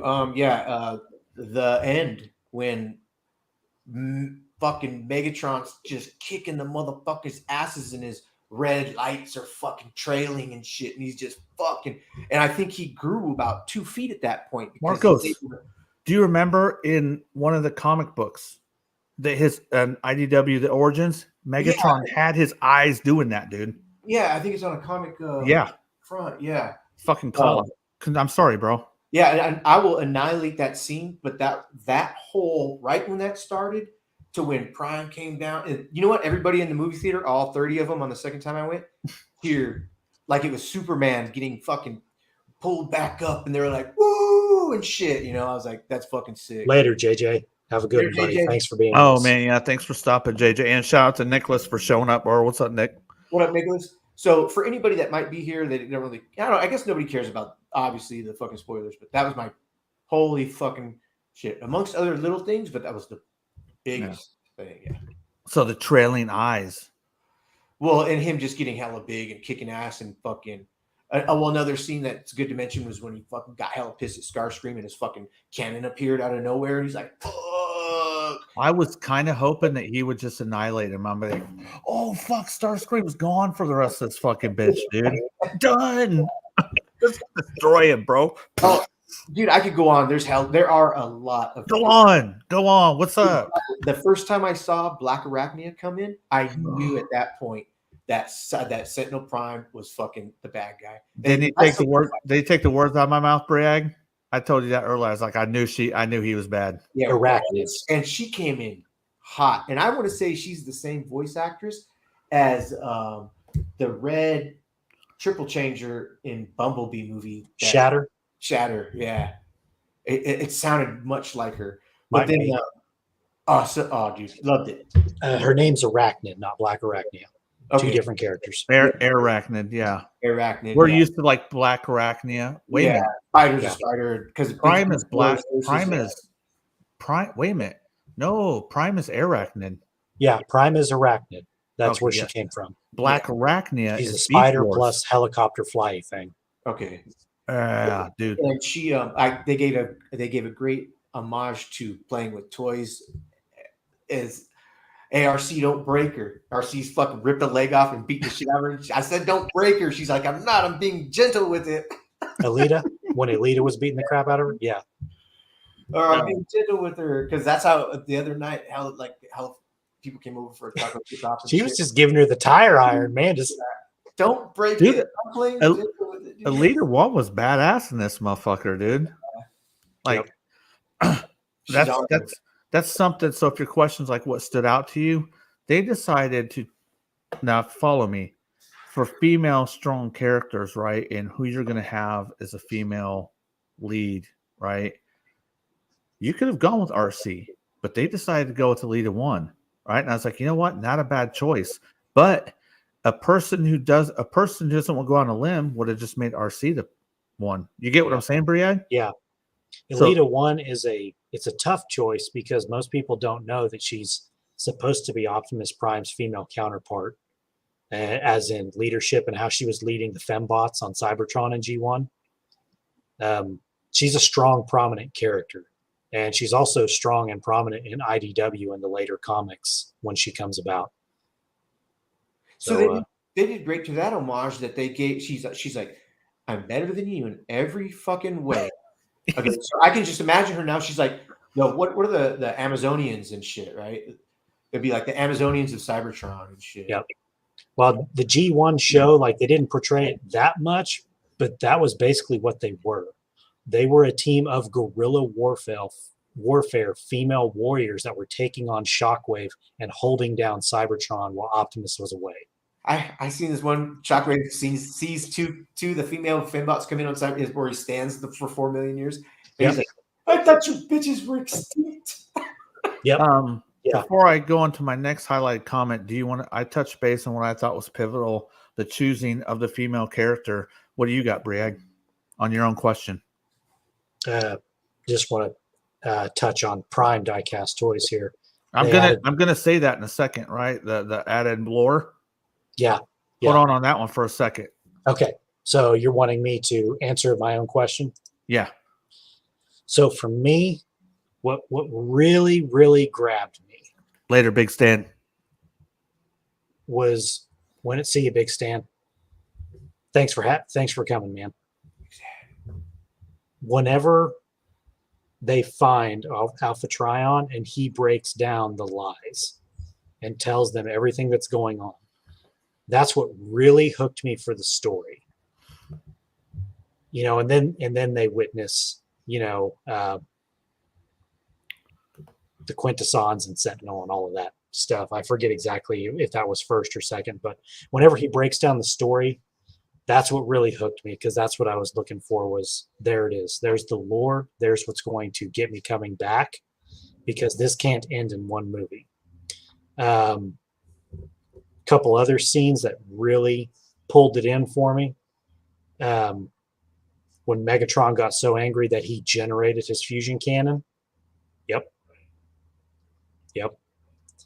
And then when he betrays Orion, shoots him by accident, shoots him because Orion steps in the way. I guess you could say when he rips Sentinel in half, because I'm just like, that's Megatron. That is Megatron right there. Before he even takes the Megatronus transformation cog and gets even bigger. Because I don't feel like it's important to show that he doesn't become, he's not Megatron just because of the Megatronus. He's him before he gets that shit. Great point. But whenever he shoots Orion and he catches him before he falls, and then he looks like his mind is just racing, like almost about to go crazy, like it's about to break, and then it breaks, and he's like, I'm done saving you. Like he lets himself free from Orion like he's a burden. That's when that's the split right there. That's where Megatron's leadership, Optimus leadership, and it's about to go complete sideways. So Those were my big moments. There's a lot of shit I want to get to, and you were getting ready to read this, right? I do want to say this. When you see those two like friends, brothers, it works, right? When Pax and D16, aka Megatron, they're buddies, they got each other's back, right? It fucking works. Dude, I don't know how you can't feel a certain way when they split, because they're like the ultimate. If they ever got like on the same page, nothing's stopping these two ever from whatever they want to fucking do. Nobody can stop these two. You know what I mean? It's like I felt a certain way when he was just like, I'm done saving you. I was like, fuck. I know it's going to happen, right? But I'm like, these guys are like, if you watch Tombstone, you know what I mean? Brothers to the bone, right? But you know what I'm saying? That fucking got me a little bit. I'm like, fuck, man. Prime Diecast and Toys is going to segue into this other segment. They added to the Transformers lore in a good way. The theater was full with a young and older audience. We saw it in opening weekend. What I wanted to segue was, he said they added to the Transformers lore. And I put in the title lore explained here. We do IDW comics, right? They're a lot of work, so we don't do a ton of them. It takes a lot of work from me, Briag, and Ramrod to get in the studio. How many times are we like, start over, fucking a lot, but we cover it. And there's a lot of the fandom that has not integrated into IDW. IDW is where this fucking pre-origin story came from. Straight up. If we're going to give Hasbro all the fucking shout out, right, for doing a good job, and all the, Spielberg, DeSante, is Murphy? Was Murphy too? No, Don Murphy? No? I don't know. I don't remember. I don't know. But Michael Bay, all that, right? We have to talk about IDW. This show does not fucking happen without the IDW comics. Megatron Origins was the first time they brought Megatron in as a minor. They showed us his origin. So, guys, go out and check out the IDW stuff, right? It's fucking badass. The first run that started in 2005. Yes. The second run they started in 2019. I haven't gotten through all of it. I'm sorry. Yes. The it's IDW run of it's 2005 to kind of a 2018. slow burn start. Yeah. Get that. We got Marcos. That's fucking. What you Hold want to on. start with? This is Megatron Origins right here, man. Beautiful book, nice and thick. Open it up a little bit. Yeah, if you would.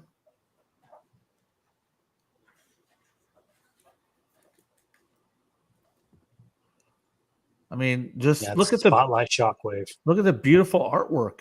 Is Like that this- Swoop? Yeah, I believe that's going to be Swoop or just a random Pteranodon.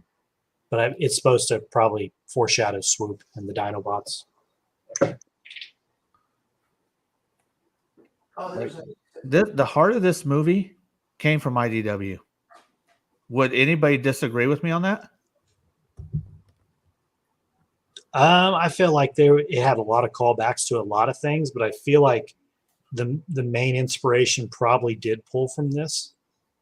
And shout out to them for doing it because it needs to be kept in Transformers lore. Yep. He's got the next page. DFS commented even Primus came from Marvel Comics. Yep.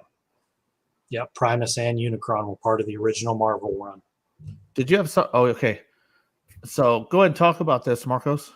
well, this is the Mastermind Creations mining Megatron. I don't know what his name is. I forgot what his name is, but he's a tank with the drill. And Is it Tyrantron? Yeah, Tyrantron. Thank you. That's really good, Pat. Really good. And I put you can put there's a little magnet right there, and I chose to put though it comes with Tarn's mask right here, and they also I believe he comes with the Autobot symbol because this is where he ends up changing and shit. I Zoom in can't on- remember if that's this one or not. Get in tight on that fucking face. That's my early Megatron, right? Look at that. Look at that. Young, but still him. Yeah, they did really good doing the Alex Milne rendition. Yes. So if we could talk about that too. If you're a Megatron fan, did they let you down on his designs when he got his transformation cog? I was like, fucking that design is fucking beautiful. Because it's to me, I'm like, you could fuck it up, and I'd be like, what do you do? That don't look like Megatron. I really liked how he went from being the black helmet to the silver helmet, so they referenced both of them. Dude, they did good. Do you want to talk about the reference points? Sure. I've got a small list of them. Okay. Let's talk about the reference points. We know it's a big IDW. Origins displayed Megatron as a minor. There were specific minors with him. Rumble and Frenzy, they were both with him from the beginning, right? Briag? I know Rumble. In IDW, yes. Yes. So huge call out. It was just cool to see it. Go ahead. So the first thing that I noticed for callbacks, I'm sure there's a ton of them that I haven't even listed, but Orion Pax was sneaking through the archives. In previous renditions of Transformers, Orion Pax was the one running the actual archives, basically the keeper of knowledge, and he was kind of under tutelage of Alpha Trion. I believe the first time that started was in the DW line, that series of comics before IDW bought it. And in that line, he wasn't actually called Orion Pax. He was called Optronics. But he was keeper of the archives. Next one was all the minors. Like they made Orion a minor, Megatron a minor, Ironhide was a minor, Sideswipe was a minor, RC was a minor. Pretty much all of the Autobots were minors. You got something to say, Pac? So when you're talking about the minors in the original story of IDW, Orion Pax wasn't a minor. Autobots weren't minors. So they took inspiration, but they tweaked it a little bit. Yeah. So Some Autobots were minors. Back when you did that, everybody was an Autobot designated by function. Your function designated what you did. So I'm sorry. form equaled function. So if you changed into a tank, you were a miner. So like Autobot nose cone would have been a miner. The flyers were part of the elite attack squad. Some of them could be scientists like Jetfire. Orion ended up becoming police cop guy. But he visited Alpha Trion in the archives because Alpha Trion was keeping the archives, and he was very interested in those things. Right. Sentinel Prime's weapons, he used the double sword just like Dark of the Moon Sentinel Prime. I thought that was a neat callback to Leonard Nimoy's Sentinel Prime. Dude, and think about that. We talked about everybody that's involved with this, all their inspirational, right? So that had to come from like the Bay side, and then they adapted it, right? Yep. Perfect. Prime Diecast Toy says the freaking racers. I mean, when the race was happening, you got to point out so many of them that you could see and know who they were. Heck, I remember when they were in the high guard and Megatron was turning around to walk away, one of the cone heads, and then it looked like Onslaught was preventing him from leaving. Thought that was neat, that we saw maybe a piece of Bruticus in there. Did not see any Constructicons, but I have a theory for that. Quintessons was a callback, because obviously Quintessons are involved in a lot of things. Before you go on, do you and Marcos want to talk about the Devastator deal? Sure. Constructicons, sorry. Go ahead. I think Marcos wanted to say something. Oh, just real quick, because Bria enlightened me on something of seeing other people that was like, oh shit, was the fucking when I hadn't seen any of Starscream and the fucking that what is the guard? High guard. I haven't seen any of that in the trailer. I don't even know how, but when I saw that it was Megatron right when he fucking took the map and fucking Optimus or Orion Pax and fucking Leader One, they're walking and Bumblebee, they're walking on the fucking cliff and they all get shot with something, they get tased, right?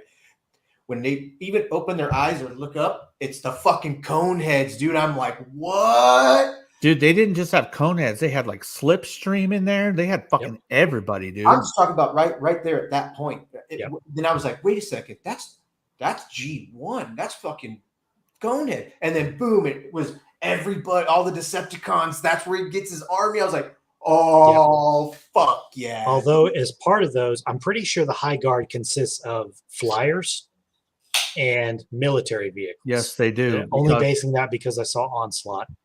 But all the flyers, I swear I saw the aerial bots in there, a couple of them, like when they were chained up, kneeling in front of Sentinel.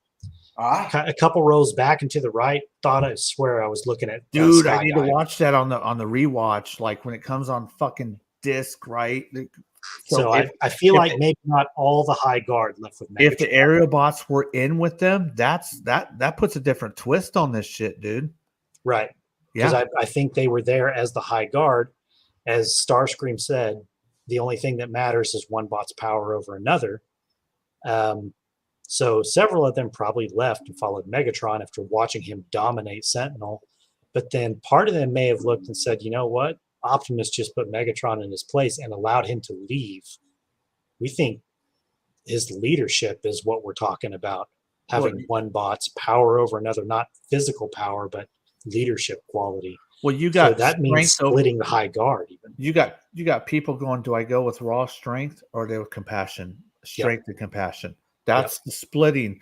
We got to think of the citizens of this planet, right? They have two choices, and those are their choices. Well, so and I feel like there's probably some Autobots in there as well. It's great. Regarding Devastator, so my theory is the second movie they have to go bigger, right? Can't just be Megatron versus Optimus. I think Megatron's going to develop some sort of scheme to take the planet by force, and it's going to be Devastator and the Constructicons. And I think Optimus is probably going to answer that with, my first guess is the Omega Sentinels and Omega Supreme. Yeah, Pat. Before you get into that, right, you're jumping over one critical thing. You're going, okay, so we're going to get like Devastator, right? Big, bad, powerful motherfucking Devastator. But there's somebody that they got to deal with first before they deal with their infighting. they got to fucking deal with the Quintessons. Yeah, Do- they're on the surface. Do they have to combine their efforts to beat these motherfuckers? Because like me and Marcos were talking, they have a presence. Marcos, when that like, go ahead, tell us about that shit, bro. Tell it. Dude, So here's what I'm thinking. Okay. yeah, they all came out and they were fucking like, oh shit, because they just got told by Alpha Trion, go look, they're here. Fucking went out and looked. The fucking hella ships in the back were like regular small, you know, but they're just that far back because this motherfucking one that came around and fucking landed was massive. Reminded me of Independence Day. that thing's massive. That thing took out the sun and shit. But they felt very strong. They felt very evil. They felt very formidable. Go ahead, Brian. Very good design. That designer, especially for a biological fucking creature. Yeah. And those motherfucking crab walkers are in the fucking Black Dark Crystal. Yeah. Yeah. I wonder if Jim Henson had anything to fucking. Maybe. Go ahead, Bragg. But I think before they can take care of each other, they got to fucking deal with Quintessons. So my thought on the Quintessons were they came back, they got their Energon, and they left. Now, you know they're not doing this to just this one planet. They're probably going and gathering Energon everywhere. There's probably hundreds of thousands of Quintessons everywhere, like 40K Tyranids or something. Or the Borg. Yeah, the Borg. There you go, Star Trek Borg. So I'm thinking maybe the second movie, the Quintessons aren't involved, but they're going to be coming back around. Second movie, I feel like it's going to be like a Devastator Omega Supreme showdown. Or it could be maybe Optimus wants to explore the surface more, see all the techno-organics, and maybe do the whole Devastator versus the Dinobots type thing. So that's interesting. Like, so you think that's going to happen. I think they're going to deal with Quintessons because I think, like you said, Quintessons are all over the universe. Yeah. Especially if they integrate Skybound. If they integrate Skybound into any of this shit, Quintessons are a factor in multiple planets, multiple galaxies, right? But I will tell you this: the Quintessons seem like they got a fucking hard on for the Cybertronians more than they do anybody else, dude. To me, in my opinion. So my second thought, and not really a second thought, but a continuation of the thought into the Quintessons. I feel like they're going to get wind of what's going on, and they're going to understand that, oh, they all have their transformation cogs. They are probably going to be more trouble than they are worth. Let's just destroy them. I kind of have this weird feeling, and it's probably not going to happen, that they're going to build Unicron. Or maybe Unicron belongs to them as their ultimate weapon. And they're just going to say, you know what? Let's destroy Cybertron. Let's just eat it and take all of it for ourselves. Just so this little rat pack doesn't get out of control. Weird theory, I know, because we saw Primus transform into Cybertron, and generally Unicron is an entity all his own. Just think about like the IDW comic where the Wraiths actually helped build Unicron, or the planet became Unicron from a black hole. And then the G1 with Primacron that actually built Unicron. Who knows? I want to address this question. Prime Diecast and Toys, who already got the finger earlier. Quintessons and Megatron will team up. I'm calling it no. If Megatron is true to himself, Megatron hates biologicals. He doesn't do anything with fucking biologicals. He hates them. So I don't see that happening. I don't see it. If they stay true to who Megatron is, would we all agree that Megatron does not team up with biologicals? The only way that I could see him teaming up with the Quintessons is to keep their demise and defeat them. But if they stay true to who, all I'm saying is if they stay true to Megatron, who he is. Okay, yeah. He despises anything biological. He hates them. Disgusting. Yeah, but sometimes he does use them for his own purposes, like animated. I think he hates Quintessons. Like, I think when he sees Quintessons, he sees fucking Sentinel Prime. Well, Sentinel. Probably. He's not a fucking Prime. So I don't think that's going to happen. I mean, it's a lot. They can do so much. So it's just theory crafting. Yep. fun to talk about, right? I could be Yeah. wrong. He could be right. I could be right. He could be fucking wrong. Awesome. I mean, Awesome discussions. for all I know, they could actually just bring in Superion because I swear I saw the aerial bots. Dude, I tell you what, when I can get this fucking shit at home, I'll be like, side swipe, blitzwing, slipstream. Fuck yeah. I'll be like, that's who I'll pause it and be looking at everybody, man. So, because I mean, that's what me and Ramrod was like, hey, there's that person. Hey, there's that person. Like, it was nice just to point it out. You know what I mean? Yep. Yeah. So interestingly, we just kind of named through all the other stuff. Like my other callbacks I was thinking about was the 13 Primes. Primus is Cybertron, which also means Unicron's probably coming. All the random bots as miners and high guard that we could identify just by looking at them. They didn't even have speaking parts. But like, you know, at the very end, we did see Ironhide, but we saw him through the whole movie in the background doing stuff. And I like that, right? So there's Yep. there's other characters that we can go to because they didn't have. You said it earlier, Briag. They chose a perfect amount of bots to characterize. They didn't try to throw everybody in. They centered on this group of people. It leaves you for character developmentation with other people later. Do you have any other questions? I don't. That was all my questions and all my little callbacks that I had noticed just on first inspection. Let me ask you guys this in the chat. Because with Transformers media, we're talking about movies, there's always been a big question mark. Where are they going? How's this fit in the continuity? I got a couple questions. How do you guys think this fits in the Bayverse continuity? Does it fit in the Baymoose continuity, or is it its own shit going forward? Marcos. They can't fit in the Bayverse continuity because Bayverse continuity is on Earth and humans are involved. So. No. Continuity. Like you said earlier, this is like 10 million years before fucking. Okay, Bumblebee movie brought in. He came on, right? He was well before the other ones. He was a scout, right? So you got this movie, then you got fucking Bumblebee. Yeah. Because right now, when like in the beginning of Bumblebee, they fucking flee They fucking flee Cybertron and fucking end up on Earth and shit. That's right, and it's within our timeline. Sam says it's its own going forward, but when you're done, go ahead, Brian. So I think it is its own going forward. I think it's a brand new lore and world. As for the whole Bayverse continuity, they already kind of touched upon different alternate universes / time travel with the Rise of the Beasts and the Beast Wars. So it's not out of the realm of possibility of being another universe in the Bay timeline continuity. I really think this is going to be its own thing, though. So we have not seen anything official. Remember, guys, when we reviewed what's the fucking movie review? I keep forgetting the name of it. Rise of the Beast. The big question is, where is this in the continuity? Is it its own shit? Are they changing it up? So I will say the big negative about everything with Transformers as a whole, we don't know where they're going. We don't know where it fits into. Oh, I was waving to Prophet when he came in. Hey, yeah. This is saying hi to whoever came in chat. What up, Prophet? Yeah, what's up, Prophet?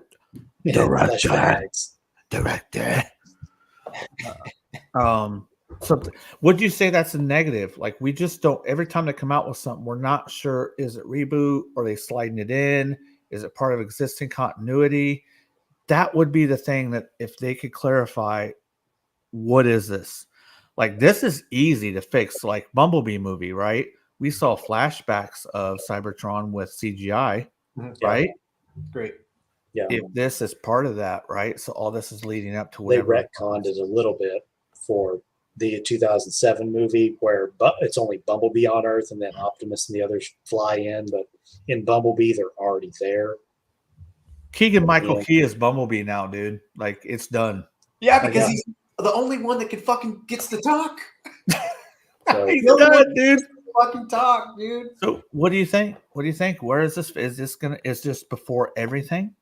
Right. As DFS says right here. it can't really be before everything unless it's an alternate timeline in the Bay continuity, because in the old stuff, now most people probably haven't read the movie comics and the prequel stuff, but Megatron and Optimus are working under Sentinel Prime on Cybertron in the Bay universe. Megatron's the leader of the military group. Optimus is the leader of the science and civilities type group. And Sentinel basically entrusts Prime to be Optimus to be the next Prime. Didn't really sit well with Megatron because he thinks might makes right, and that's where some of the stuff happens.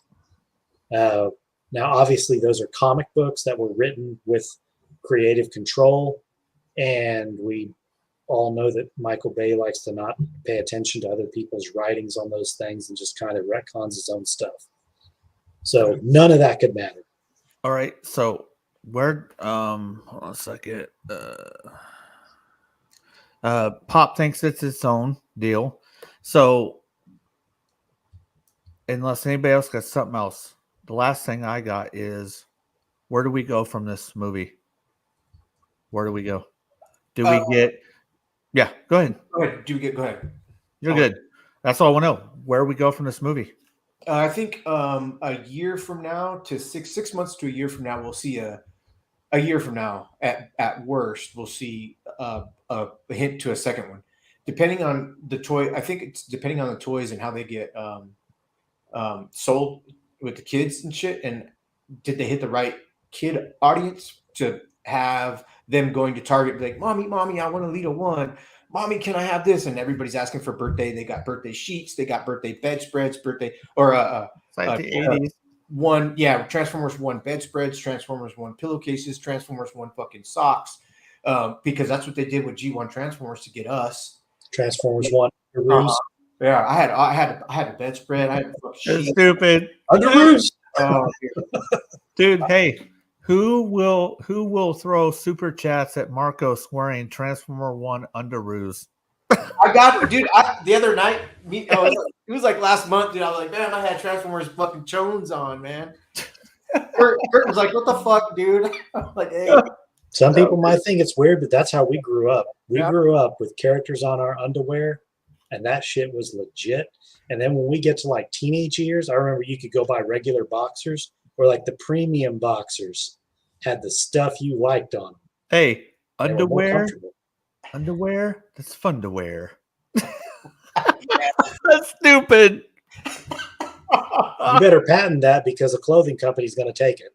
Underwear, it's fun to wear. Check this out, bitch. Hey, Pat, your underwear is fun to wear. Ooh, hey, that's catchy, bro. Hey, maybe Yes. hey, maybe Prime Diecast wants some of that underwear. Hey, Prime Diecast, your underwear is fun to wear on my face. Stupid. So here's what I think is going to be part of the future. In regards to a second movie, I think they will definitely go bigger somehow. And somehow it has to escalate. Whether that be more war under the surface, or Optimus decides, hey, all of you bots that have been living under the surface, you need to see the surface. And something happens, conflict, maybe Megatron wants the surface. Maybe he wants to cyber form the whole planet, get rid of all the organics. Who knows? Something big for the second movie. As for product, I think they'll probably wait and see how some of the toys will do. But I am expecting maybe a video game of some kind. I know there's a racing video game coming out that's not necessarily really about Transformers 1. It looks more kind of like a Mario Kart type racing game where you could change into running mode versus driving mode. Kind of. Go ahead, Marcos. No, you're good. G1 cartoon, real quick. Megatron is on the Revenge under the ocean, but he comes up to the surface, or is it the Nemesis? He comes up to the ocean, to the surface, and is building the space bridge. Yep.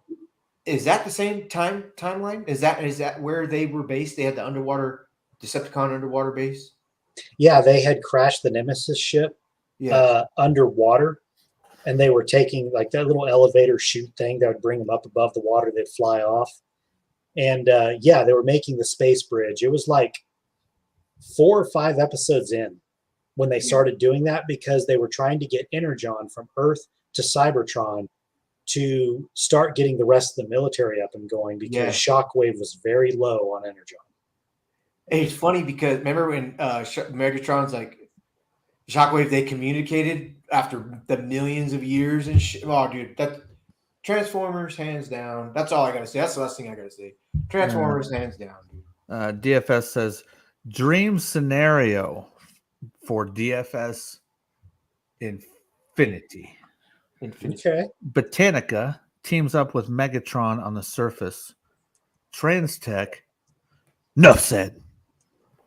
That is an interesting concept, especially for Botanica to team up with Megatron. Yeah. I think we have fucking covered it all, guys. Like, speak now or forever hold your fucking peace. I want to see you Alita One naked. Not a bad take. Not a bad take. I would Good take call. her. Oh, Chromia was in that shit. Chromia, dude. Chromia She won the racing, race. like, motherfuckers. Yeah, dude. Love it. Oh, dude, that racing. Oh, I think I forgot when they were like, "Oh, well, second place isn't that bad." Boom, boom, boom, boom, boom, boom. Mash. Done. I love how prominent Darkwing was in the show, Oh yeah, he's like miners. which means that Dreadwind is probably around somewhere. Oh my Yeah, god. but that's the thing. Thanks for putting one and not both, because that lent screen time for others. Yep. Right? Like sometimes the status quo is to do everything that's been done before the same way. Thanks for just doing the one guy. Yep. Appreciate that. But with that being said, I'm pretty fucking satisfied with this fucking show and the review of Transformers 1. Hey, badass Tron. Badass Tron. I can't. It's the last part. It's down in here, man. You I gotta know. do the It don't Dr. mean down Claw. You've got to do I'll the get face you, though. Gadget.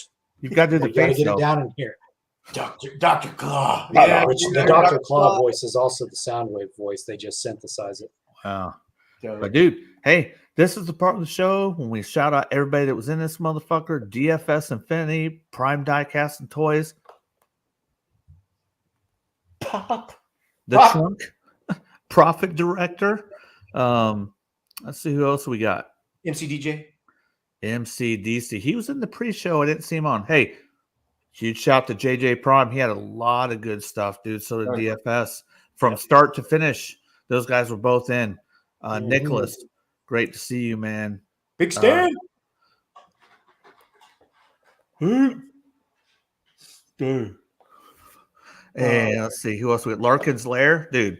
Appreciate that, man. Let's see. I think that's about everybody. What do you got, Marcos? We're getting the I'm scrolling. DFS. Bull 80. Bull 80 was here. yes. Moto Viper, he was Moto here. Viper, yeah. Hey. Dare 2727. Hey, a call out to Moto Viper 21 and Bull 80 after this show right here. We got to step it up next week. We got to put some shit on for these motherfuckers, right? That's what we got to do. But I got to figure out what the fuck we're talking about. Yeah, you got to work it out, back. I appreciate all those guys stopping by to, appreciate Transformers. Just so you know, I have enthusiasm, my childlike enthusiasm. it was super sick, right? I didn't get to see it with Briag because a lot of times we go see a movie, me, Briag, and Ramrod, we all go see it together. It sucked not seeing it with him, but when I talked to you about it and you went and saw it, and you were excited the next morning. It was like Marcos talking to me, getting my excitement. It was hearing Briag's excitement. It was like, I'm just glad I got the opportunity to go to the theater and it not be like so crowded out that I couldn't enjoy it. It was perfect. yeah. So hopefully this picks on and all the crowd and all theaters are crowded from here on out, and we got to fucking see it before it fucking hit real large, bro. Yep. I'm hoping when I'm seeing people talk about it on Sabertron.com and TFW 2005, it's pretty well positive. So if we could say anything to anybody that watches this on the YouTubes, go fucking see it. Go fucking see it. Yeah. Put your money towards a brand that has worked its ass off. It's had problems here and there, but who hasn't, right? Put your money towards something that helps the next generation. That fucking, it's just fucking fun. Transformers are fucking fun, dude. It's an investment in your kids, and if anything, you don't got kids, it's a pretty dang good, feel good animated movie. Yeah, and Pop says go watch that shit. Stupid. Oh man. I selected the wrong thing, bro. Prime says Regal is giving you extra 500 points for seeing this weekend. Dude, Cool. I'm gonna start getting points for like when we all go watch. It's the I don't remember the name. Showbiz. Showbiz, right? Dude, super sick. They got bowling alley in there. They got fucking alcohol. They got a full arcade. Fucking kick-ass food in there. Motherfucking theaters. I love that place, dude. And my wife is an AMC Stubs member, so Tuesdays are discount days. Discount. Yeah, and all other days, all the fees are waived for ordering everything online and all that crud. So Yes. Go see it. I have to start doing some Tuesday night date nights. And when you guys are done seeing it, choose a fucking side, motherfuckers. Hey, don't listen to this. We don't have to choose sides. Just enjoy. Yeah, no, you don't. But choose a side. I like Decepticon. I like it as a whole. I love Megatron, dude. Whether Megatron is right in whatever story or he's messing up or he's wrong, Megatron is my fucking guy, dude. But don't get it twisted. I love Optimus Prime too. I did too until they killed him in the G1, man. That's a whole other story. I liked him. You know what's funny is the character that I kind of was excited most to see, like in the second one, just because, is Ultra Magnus. Ultra Magnus. Dude, too many figures. I don't know if you've been here watching, but he just jumped in because we're getting ready to be out. Decepticons for MFLY. Motherfucking life. Oh yeah, boy. What up, All right, man. With that being said, I'm done. Yep. See you. Peace. You're watching the 3 Live 405 podcast, bro. Peace. Watch my hand transform.